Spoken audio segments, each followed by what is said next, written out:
नमस्कार मु सत्यनारायण बेहेरा आपण मानक SN Behera Odia YouTube channel को स्वागत करुच्ची।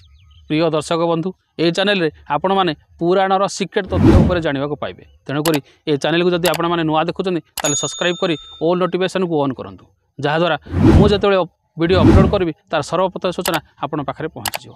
प्रिय दर्शक बंधु माघ पर फगुण शीतर प्रकोप कमिगला परे प्रेमभरा रंगरे महकाई दे यही धरापृष्ठ प्रवेश करे ऋतुराज बसंत। चारिआडे खेली जाए महक और आंब बौलर बास्ना, कोहिलीर कुहुकु शब्दरे गुंजरी उठे परिवेश। मन मध्यरे एक भिन्न प्रकार सतेज आसे, चारिआडे रंगीन रंगीन लागे। मलय पवन रे महकी उठे आंब बौलर महक। यही समय आम ओडिशा परंपरा और आम ओडिया संस्कृति रे एक महान पर्व पालन करा जाए, ता हेउची दोल पूर्णिमा और होली उत्सव। यही पर्व फाल्गुन शुक्ल दशमी ठारू पूर्णिमा पर्यंत पालन करा जाए। तेबे चलंतु आलोचना करिबा एही महान पर्व दोल और होली विषय रे।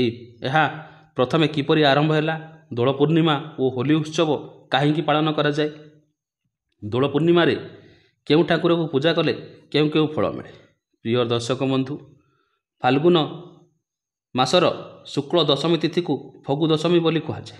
एही दिन ठारू प्रभु दोल गोविंद विमान रे बसी घर घर द्वार द्वार बोली भोग ग्रहण करती। यही समय नदिया बाजारे फगु खेल हुए, समस्ते खुशी रे फगु खेलती।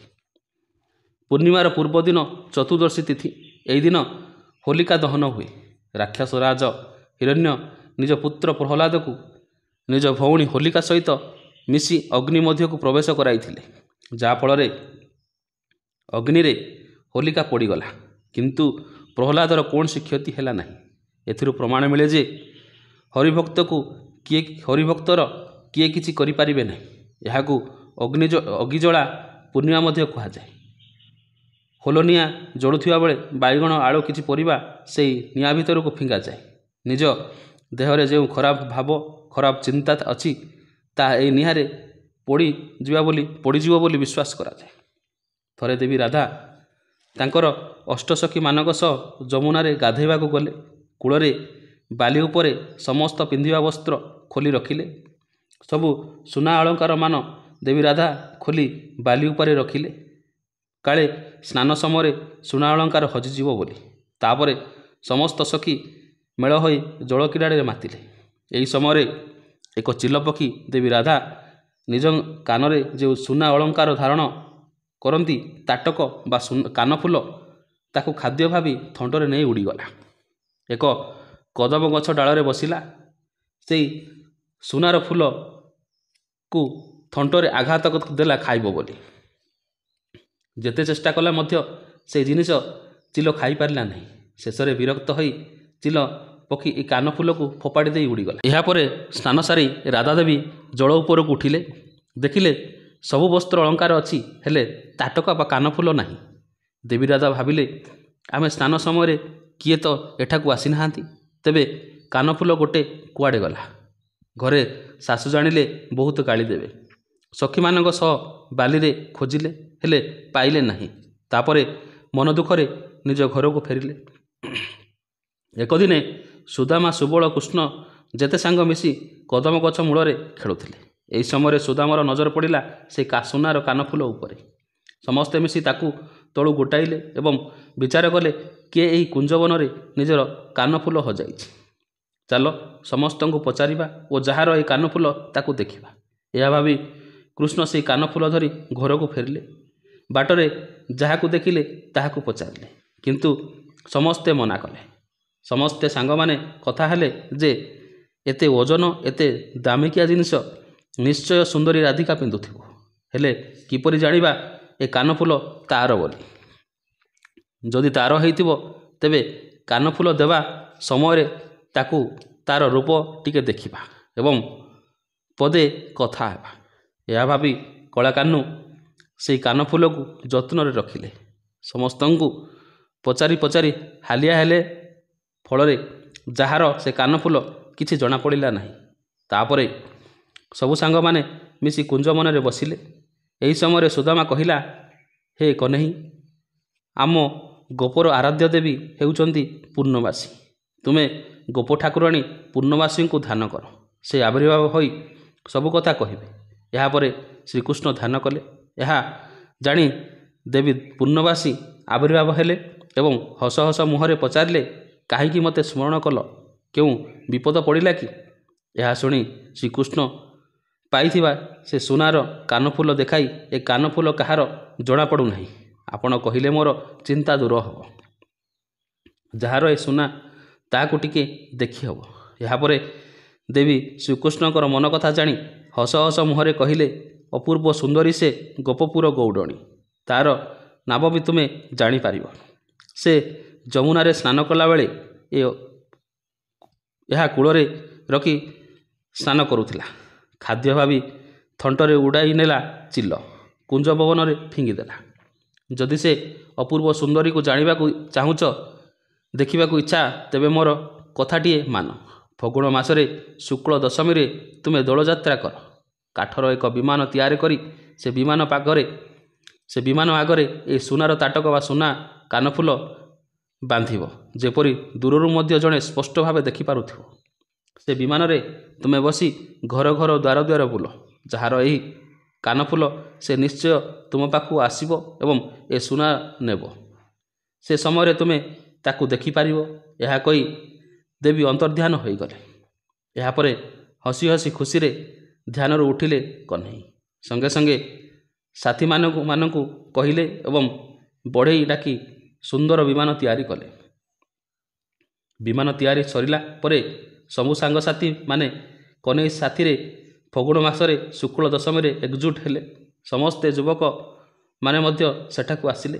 ଏହାପରେ ବିମାନ ଆଗରେ ସେ ସୁନା ଫୁଲ ବନ୍ଧା ହେଲା। ତାପରେ କହ୍ନେଇ ସେହି ବିମାନ ଭିତରେ ବସିଲେ ନିଜର ବଇଁଶୀ ଧରି। ଏହି ବିମାନ ଗାଁ ଦାଣ୍ଡରେ ଚାଲିଲା। ସମସ୍ତେ ନଦିଆ ଗୀତ ତାଳି ସହିତ ରଙ୍ଗ ଖେଳରେ ମାତିଲେ। ବିଭିନ୍ନ ରଙ୍ଗ ଫଗୁ ଉଡ଼ିଲା ଗୋପପୁରରେ। କେତେଜଣ ବିମାନଟି ନିଜ କାନ୍ଧରେ ଧରି ହସି ହସି ହରିବୋଲ ପକାଇଲେ। ଆଗକୁ ଆଗକୁ ଚାଲିଲା, ଘର ଘର ଦ୍ୱାର ଦ୍ୱାରେ ବୁଲିଲା। ଖୋଳ ତୋରତାଳିରେ ଶବ୍ଦରେ ଗୋପପୁର ପ୍ରକମ୍ପିତ ହେଲା। ଏହି ଦିନଠାରୁ ଆରମ୍ଭ ହେଲା ଦୋଳଯାତ୍ରା।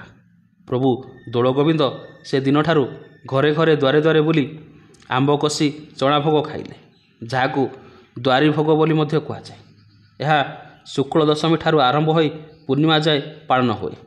ପୁରୀ ବଡ଼ଦେଉଳରେ ମଧ୍ୟ ଏହା ପାଳନ କରାଯାଏ, ଯାହା ଚାଚେରି ଯାତ୍ରା ବୋଲି କହନ୍ତି। ପୂର୍ବରୁ ପୁରୀ ରାଜା ଶ୍ରୀମନ୍ଦିରରେ ଏକ ଦୋଳ ମଣ୍ଡପ ତିଆରି କରିଛନ୍ତି। ଏହି ଦିନ ଜଗତର କର୍ତ୍ତା ପ୍ରଭୁ ଜଗନ୍ନାଥ ସେହି ଦୋଳ ମଣ୍ଡପରେ ଦୋଳି ଉପରେ ବସି ଦୋଳି ଖେଳି ଖେଳି ଭକ୍ତମାନଙ୍କୁ ଦର୍ଶନ ଦିଅନ୍ତି। ଶାସ୍ତ୍ରରେ ବର୍ଣ୍ଣନା ଅଛି ଯେ ଦୋଳ ମଣ୍ଡପରେ ଦୋଳବେଦୀରେ ଯିଏ ଦର୍ଶନ କରେ ପ୍ରଭୁ ଠାକୁରଙ୍କୁ ସେ ମୁକ୍ତି ପାଏ। କଥାରେ ଅଛି, ଦୋଳ ପୂର୍ଣ୍ଣିମାରେ ନିଜ ପ୍ରଭୁ ଶ୍ରୀକୃଷ୍ଣ ଓ ଦେବୀ ମା ରାଧାଙ୍କ ପାଦ ପଦ୍ମରେ ଫଗୁ ବା ଅବିର ଭକ୍ତି ସହକାରେ ଲଗାଇ ସେହି ଫଗୁ ବା ଅବିରକୁ ଯଦି ପୁରୁଷ ନିଜର ପତ୍ନୀ ମଥାରେ ଲଗାଏ, ତେବେ ପତ୍ନୀର ସଖା ସିନ୍ଦୁର ବଜ୍ର ହୁଏ ଏବଂ ଦୁହିଁଙ୍କ ମଧ୍ୟରେ ଅସରନ୍ତି ପ୍ରେମ ସମ୍ପର୍କ ଦୃଢ଼ ହୁଏ। ଦୋଳଯାତ୍ରାର ମହିମା ଅପାର। ତାପରେ ନିଜର କାନଫୁଲକୁ ବିମାନ ଆଗରେ ବନ୍ଧା ହୋଇଥିବାର ଦେଖି ଆଶ୍ଚର୍ଯ୍ୟ ହେଲେ ଦେବୀ ରାଧା। ମାନ ସମ୍ମାନକୁ ନଜରରେ ରଖି ନିଜେ ନ ଆସି ତାଙ୍କ ସଖୀ ଲଳିତାକୁ ପଠାଇଲେ ସେ ସୁନାର ତାଟକ ଗୋପନରେ ଆଣିବା ପାଇଁ।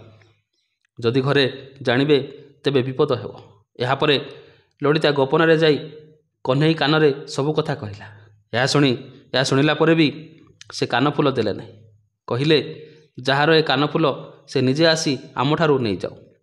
ତୁମେ ସତ କହୁଛ କି ମିଛ କହୁଛ ମୁଁ କେମିତି ଜାଣିବି? ଯାହାର ଏ ସୁନାଫୁଲ ସେ ଆସି ଆମ ଆଗରେ ପିନ୍ଧୁ, ତାହେଲେ ଆମେ ଜାଣିବୁ ଯେ ଏହା ତୁମର ସଖୀର ବୋଲି। ଏହାପରେ ଲଳିତା ଫେରିଯାଇ ସବୁ କଥା ରାଧାଙ୍କୁ ଆଗରେ କହିଲା। ଶୁଣି ଦେବୀ ରାଧା ମନ ଦୁଃଖରେ କହିଲେ, ଦାଣ୍ଡରେ ସବୁ ସାଇ ଭାଇ ଲୋକ ଅଛନ୍ତି, ସମସ୍ତେ ଦେଖୁଥିବେ ମୁଁ କିପରି ତାଙ୍କ ଆଗରେ ତାଟକ ଆଣିବାକୁ ଯିବି। ଏହି ସୁନା ହଜିବା କଥା ମୁଁ ଘରେ କହିନଥିଲି। ଆଜି ଜାଣିଲେ ସମସ୍ତେ ମୋତେ ଗାଳି ଦେବେ। ଆଉ ଥରେ ଯାଇ ତାକୁ କୁହ, ମୋର ମାନ ସମ୍ମାନ ରକ୍ଷା କରି ସୁନାର କାନଫୁଲ ମୋତେ ଫେରାଇ ଦେଉ। ଏହାପରେ ଲଳିତା ପୁଣି ଥରେ ଶ୍ରୀକୃଷ୍ଣ ପାଖକୁ ଯାଇ ହାତ ଧରି ନେଉରା ହୋଇ କହିଲେ, କୁଳବଧୂ ସେ କିପରି ଦାଣ୍ଡରେ ଆସିବ? ସେ ଦାଣ୍ଡକୁ ଆସିଲେ ବିପଦ ପଡ଼ିବ। ସତ କଥା କହୁଛି ମୁଁ, ଏହା ରାଧର କାନଫୁଲ। ମାନ ସମ୍ମାନ ରକ୍ଷା କରି ତାକୁ ଫେରାଇ ଦିଅ। ଲଳିତାର ଠାରୁ ସବୁ କଥା ଶୁଣିଲେ ଗୋବିନ୍ଦ, ହେଲେ ବି ସେ ତାଟକ ଦେଲେ ନାହିଁ। ବହୁତ ସମୟ ହୋଇଗଲା, ଦେବୀରାଧା ଆଉ ତାଟକ ନେବାକୁ ଆସିଲେ ନାହିଁ। ଅପେକ୍ଷା କରି କଳାକାହ୍ନୁ ଫେରିଗଲେ। ଏପରି କିଛି ଦିନ ବିତିଗଲା। ଦେବୀରାଧା କାହ୍ନୁ କଥା ଭାବି ହେଲେ, ସେପଟେ ଶ୍ରୀକୃଷ୍ଣ ମଧ୍ୟ ରାଇ କଥା ମନେ ପକାଇଲେ। କେତେବେଳେ କେଜାଣେ ଉଭୟଙ୍କ ଭିତରେ ସୃଷ୍ଟି ହେଲା ଶାଶ୍ୱତ ପ୍ରେମ ସମ୍ପର୍କ, ଯାହାର ବଂଶୀ ଶୁଣି ରାଧା ଧାଇଁ ଯାଉଥିଲେ କୁଞ୍ଜବନକୁ। ଏହା ଭିତରେ ମଧ୍ୟ ପ୍ରଭୁ ଶ୍ରୀକୃଷ୍ଣ ସେ କାନଫୁଲ ଫେରାଇ ନଥିଲେ। ଦିନେ ଦେବୀ ରାଧାଙ୍କୁ ଶାଶୁ ଓ ନଣନ୍ଦ ଗାଳି କଲେ। ଦେବୀ ରାଧା ଚୁପଚାପ ସବୁ ଗାଳି ଶୁଣିଲେ।